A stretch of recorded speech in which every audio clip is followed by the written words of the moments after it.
Hey guys, hoping you're having a good day. Dr. Bilal here. So, what we're gonna do is we'll go through Jordan Peterson motivational talk basically, and he was talking about how to set goals and design a meaningful life. And a man should aim at something beyond himself, something he can barely achieve. So, it's talking about you should have bigger goals, bigger aims, and then once you have that, the ultimate goal is to pursue them. So, first thing first, specify your aims. Like, you have to be very specific what you want to achieve. Let's say, as I'm learning a language, Spanish, my goal is to have 15 minutes of input each day. That's specified. And if I know if I keep doing that after 15,000 hours, I'll be conversational in the language.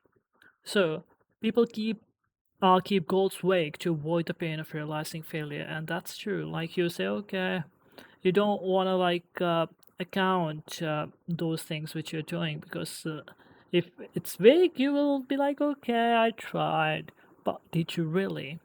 So define goal, actionable target. So again, that's where the James Clear concept comes in, that you have to base your life on the system rather than your goals, because everyone who's running the marathon has the same goal, but the system they built previously are the ones who are gonna push them to achieve that. So your brain will reorganize your perception and focus on what truly matters. Once you have specified the goal, then only you can have that. So here we have an example. I want to be healthy. That's a vague goal. That's not going to get you anywhere. And a more specific goal can be I will go to the gym 4 times a week and eat real food. By real food, we mean healthy food. So by far, you understand the idea that your goals has to be specific. And if you want to learn language, you have to do the practice. Like, okay, if you whatever process you believe in, I believe in the comprehensible input methodology, where I have to listen out to the language as a baby for like amount of 1,000 hours, and after that, I'll get conversational, and after 15 to 2,000 hours, it's get to the point of uh, real native, at least as far as you can understand the language and communicate accordingly. So the value of scheduling he's talking about. So second thing is you have to design a life that you actually want, and you have to negotiate with your own self, like you're negotiating with the employer, and you're your own boss. So use a schedule to plan a day, week, and the life. And there should be a balance, like balance is necessary obligation. You have to include chores, work, duties. You can't just say, okay, I want to learn language 12 hours a day. No, right off the bat, it's not going to be possible. You might try for 2, 3 days. Uh, the example I can show you is that here. Okay, so basically what I'm trying to show you is here you can see, okay, I was starting to do very good, like let's say 300 minutes, 224 minutes, 150. And at that time my goal was just 15 minutes, but I was pushing beyond that. But the goal was 15. But on 30th I was like, okay, it's very easy for me. I'm achieving uh, more than let's say 120. So I've changed my aim for like next day to 120, and I I couldn't achieve that. So it was 87, and the same you can pattern you can see here, like it's 100 minute 2400. Then I just gave up. It's not sustainable. It's not sustainable, and over and over you'll observe that pattern. Now so it took me a while to get back on a track, and now again the goal is just 15 minutes to stay relevant in the picture, to stay relevant. Okay, so we were discussing about the value of scheduling. You have to include all the things which you possibly want to have in that specific day. A sustainable life is a balanced life.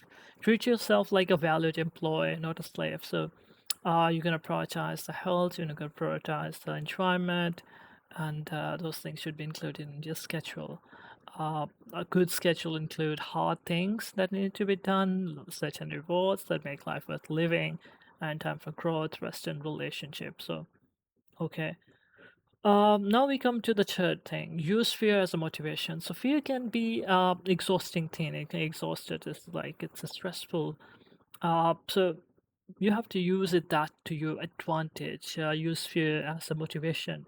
Face the dragon. Don't ignore it, because the little dragon eggs you're seeing around, after sometimes the dragon's gonna come out of those, and they're gonna be little in the start, not very dangerous, but eventually they'll be uh, throwing fire. So you better be careful about those. So conduct an honest inventory of your weaknesses. Like, what are your weakness? So it can be like you can just take the muhaseba, like in Arabic we say, uh, just see your life with a thin comb, and just examine it in a way. Imagine the negative consequences of inaction. Let healthy fear of bad future drive you to act now. So there should be a healthy fear. Be terrified of the regret more than of failure. So there could be things you could have done, but since you didn't pursue in the past, now you're not in a trajectory to pursue those things, and those things should keep you grounded. And again, fear is not your enemy. It shows you what matters, and it mobilizes energy and focuses, push you towards the responsibility to use that to your advantage. For the happiness of pursuit, dopamine is released in the chase, not in the cat. So while you're chasing that thing, for example, I'm each day when I'm practicing this thing, which I'm like watching certain things in the language, each day I'm like, okay, it's like I'm enjoying. Each day I'm making little progress. So currently you can see my level gonna be very super beginner. So and I have to continue enjoy this process, because that's the real dopamine right now. At the end, okay, I'll have it, but again, it's system, not the goal. True motivation comes from the process of advancing toward the goal, and you need a highest aim, the vision of the paradise. The highest aim, like he's talking about in metaphysical sense, the highest vision of the paradise, like where you want to be. And so you have to act in accordance to that. Aim high, plan small, and act now. So that's really sums up. Like, you have to aim high, plan very small, like a day-to-day level, hourly, what you're gonna do, and break it down into daily manageable actions. Small steps taken consistently create massive changes. Again, the idea in the James Clear book, Atomic Habits. The formula is you have to highest aim and vision. You're gonna be best possible version of yourself, so you uh, can enter paradise, let's say, and then midterm goals and daily action, and then you can have a life of meaning. So living is so fifth we can see, like, living in truth. The adventure of truth is most meaningful part. The story of Ibrahim he shared, like he left the comfort for the higher calling. He was born into the rich family, and he didn't pursue that richness. He was questioning things, and he dared to ask, like, either we are following the true God we should be. And then the story of Christ, sacrifice for the goodness. So those, like, stories in the uh, like in the spiritual world can also give you understanding that, okay, you have to live the adventure of meaningful path. So if your path is amazing, that you're gonna follow it. So do dare greatly is to live, and to live is to truth, is to find meaning. To live in the truth is to find meaning. So that's about it. And what it means for you, like take responsibility of your actions, whatever you're doing each day. Order your life towards the highest good. Choose the harder right now over the easiest. So again, the bigger picture is set the clear goals, plan your life, defeat the dragons, face your fears, enjoy the pursuit, and live in truth in accordance to your value.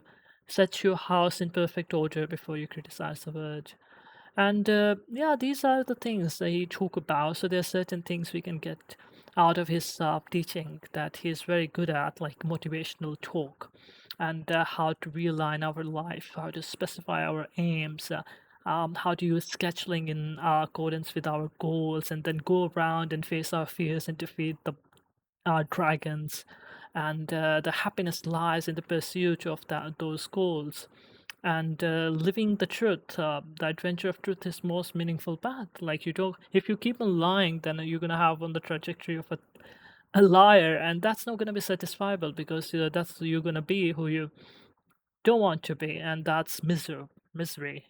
That's just like ending at the misery. But if you live a truthful life in accordance to your belief, and each day you put in the work, and then world gonna honor you in the positive way. So yeah, that's about it. Thank you so much for watching. I hope you enjoyed the video. And yeah, stay happy. Keep rolling. Bye bye.